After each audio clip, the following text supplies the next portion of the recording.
Hello guys, Solitaire Gamer here, and today I'll be reviewing the Fate Stay Night anime. I'm reviewing the one that came out in 2006. This was the one that started it all. After this anime, there are several alternative versions and spin-offs based on this anime. It's one of the most popular anime series out there. For this particular anime though, I often hear people talk badly about it, and how it's subpar compared to other anime shows in the Fate series. I was curious to see why people were so negative about the show. I replayed the entire visual novel before watching this anime, so I was wondering if this adaptation skipped lots of content that was in the visual novel. In this anime, there's a Holy Grail War that takes place 10 years after the last one. The Holy Grail War is a battle royale that involves masters and servants. Special individuals get selected to become masters, and they must form a contract with a heroic spirit. That heroic spirit becomes their servant. The servants work for their masters to eliminate other masters and servants. The last master and servant still alive gets to have their wish granted by a magical item known as the Holy Grail. That grail can grant any wish. The main character Shiro gets caught up in the Holy Grail War, even when he can't really use magical spells that well. Since this is an anime mainly about battles, what I look for most in this anime were creative powers being used and great strategy being used during battles. While there were some cool powers being used like Shiro's ability to create a weapon and Gilgamesh's ability to summon any weapon in history, I was not amazed by the powers. They were not that creative or difficult to think of. The other attacks being used by servants were sword attacks, energy blasts, chain attacks, and lance attacks. But I really want to see what creative powers being used like the stands in JoJo Bizarre Adventure, or quirks like in My Hero Academia. What I like more about the fight scenes in this anime were the creative strategies being used to trap the enemies. Masters carefully planned their attacks in this anime and were ambushing their enemies when they least expected. I did like the sneak attacks. It shows masters doing whatever it takes to win the battles.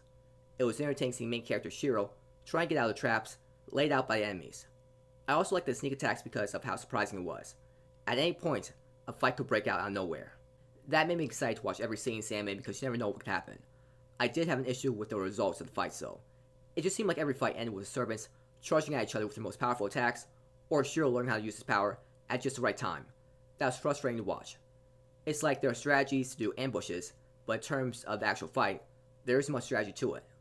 The most common complaint I heard about this anime was about the main character Shiro. People were talking like he was a horrible main character.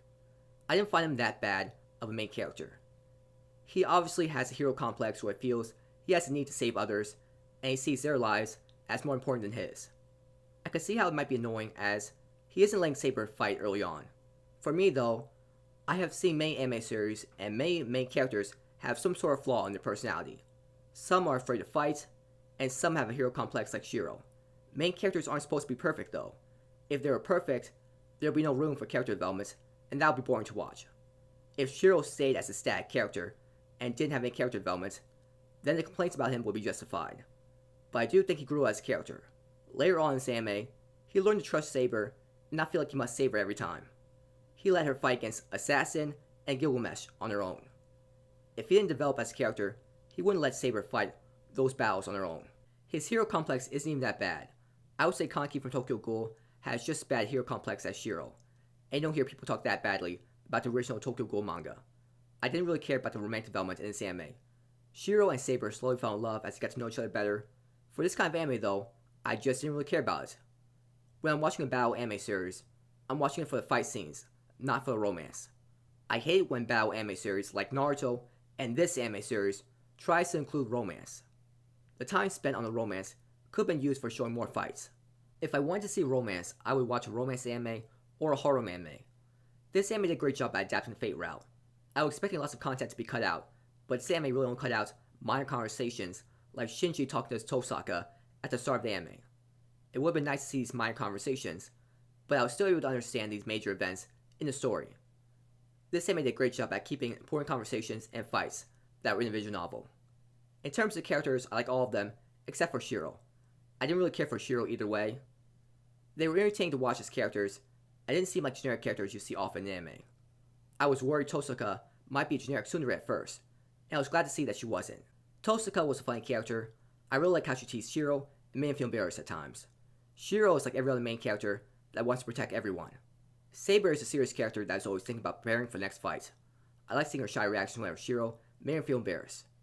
It's nice seeing a serious character blush. Kirei was a cool villain. I like how evil and twisted he was. This anime did make him out to be a sympathetic figure like the villains in Naruto. Kirei was just plain evil, and he was entertaining to watch. I hate when anime series make you feel sorry for the villains. I like it when villains act like evil villains. Lancer was pretty cool as well. I liked how he was always relaxed and joking, even during serious situations.